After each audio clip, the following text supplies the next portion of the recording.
Assalamualaikum warahmatullahi wabarakatuh. Perkenalkan, saya Akila Hasnayunia dari Pendidikan Sosiologi kelas A dengan NIM 1405623012. Saya membuat video ini guna memenuhi ujian tengah semester mata kuliah Sosiologi Kepemudaan.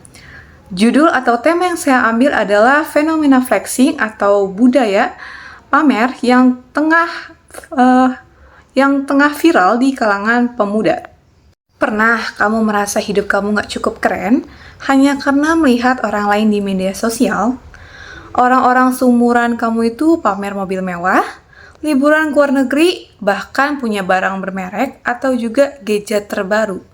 Sementara kamu hanya duduk di kamar, mencoba menyelesaikan tugas kuliah atau mencari kerja sambil menahan pengeluaran yang membludak. Tenang, kamu itu nggak sendiri. Fenomena seperti ini kini sangat umum, terutama di kalangan pemuda. Inilah yang dikenal sebagai flexing atau budaya pamer yang makin hari makin melekat dengan kehidupan digital kita. Tapi, apakah ini hanya soal gaya hidup? Atau ada sesuatu yang lebih dalam dan mengkhawatirkan di baliknya? Nah, di video ini kita itu akan membahas lebih dalam tentang budaya flexing dan juga budaya pamer dari penyebab, dampak, hingga cara bijak untuk menghadapinya. Yuk, kita mulai. Di era digital yang semakin canggih ini, kita dihadapkan pada banyak perubahan dalam cara berinteraksi dan juga memaknai hidup. Salah satunya adalah munculnya fenomena flexing atau budaya pamer. Istilah ini merujuk pada perilaku memamerkan kekayaan, gaya hidup mewah yang bermerek, hingga pencapaian secara berlebihan di ruang publik. Terutama di media sosial seperti Instagram, TikTok, dan juga YouTube. Walaupun awalnya terlihat sebagai bentuk ekspresi diri, flexing kini lebih banyak dipandang sebagai upaya dalam mencari validasi sosial. Budaya ini tumbuh subur seiring dengan meningkatnya konsumsi media sosial di kalangan pemuda. Dengan sekali klik, seseorang bisa menunjukkan mobil sport, tas desainer, liburan ke luar negeri, atau bahkan tumpukan uang tunai. Seringkali itu semua disajikan dalam bingkai visual yang tampak glamor dan juga ideal. Namun, di balik itu semua tidak sedikit yang ternyata hanya ilusi semu. Barang-barang yang dipamerkan bisa saja jadi pinjaman, sewaan, atau bahkan hasil manipulasi. Nah, mengapa sih fenomena ini bisa terjadi? Yuk kita bahas. Nah, ada beberapa faktor yang mendorong seseorang untuk terlibat dalam budaya flexing. Yang pertama adalah tekanan sosial. Di media sosial, kita dihadapkan pada kehidupan orang lain yang tampak sempurna. Algoritma pun memperparah situasi dengan terus menampilkan konten serupa, membuat kita merasa semua orang lebih sukses dari kita. Yang kedua, ada keinginan untuk diakui. Banyak pemuda merasa bahwa kesuksesan itu harus terlihat, harus bisa difoto, dan juga dibagikan. Ini membuat ukuran keberhasilan bergeser dari kualitas hidup yang sebenarnya menjadi seberapa banyak likes dan komentar yang didapat. Selain itu, para influencer dan juga selebriti turut membentuk standar baru tentang hidup ideal. Ketika figur publik memamerkan gaya hidup mewah, banyak pengikutnya yang ingin ikut meniru, bahkan tanpa mempertimbangkan apakah mereka mampu atau tidak. Kita menjadi generasi yang tidak hanya ingin hidup layak, tapi juga harus terlihat kaya. Nah, dampak mental dan juga finansial ini ada akibatnya. Akibat dari fenomena ini sangat nyata, teman-teman. Secara mental, banyak anak muda merasa tidak cukup keren, tidak cukup sukses, tidak cukup kaya. Rasa minder, cemas, bahkan depresi bisa saja muncul karena terus membandingkan hidup sendiri dengan hidup palsu orang lain di media sosial. Sementara itu, secara finansial, banyak pemuda yang memaksakan diri untuk hidup di luar kemampuannya demi memenuhi standar sosial yang tidak realistis.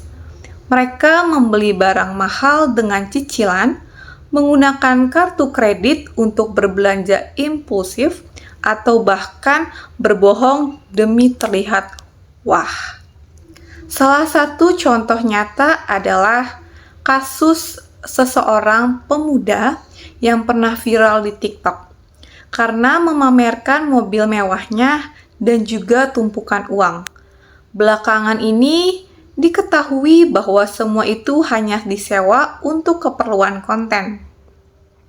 Bahkan, ia sempat diperiksa oleh aparat karena menunjukkan uang dalam jumlah yang besar tanpa sumber yang jelas.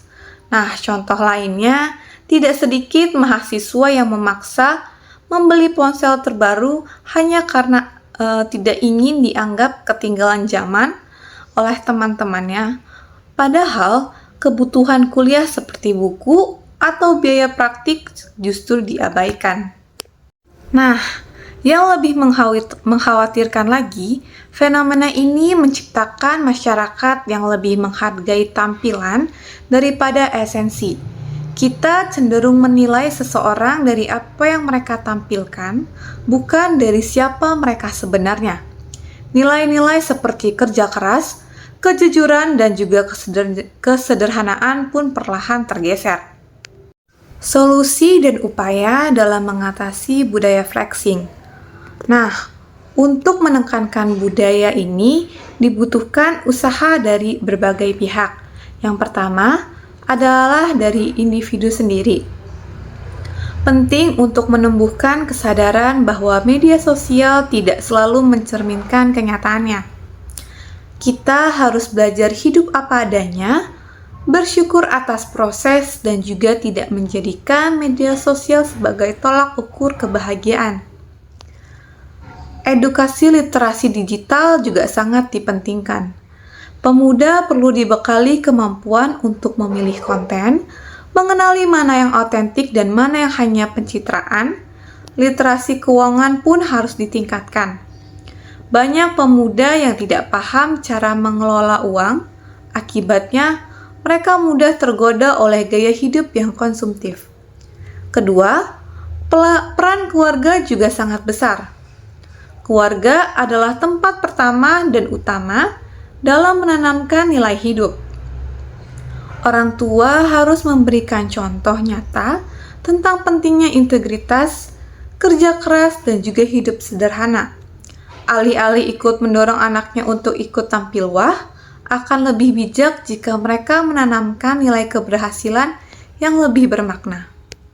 Ketiga, lembaga pendidikan juga punya tanggung jawab yang besar dalam membekali siswa dengan kemampuan berpikir yang kritis, mengenali pengaruh media, dan membentuk karakter yang kuat.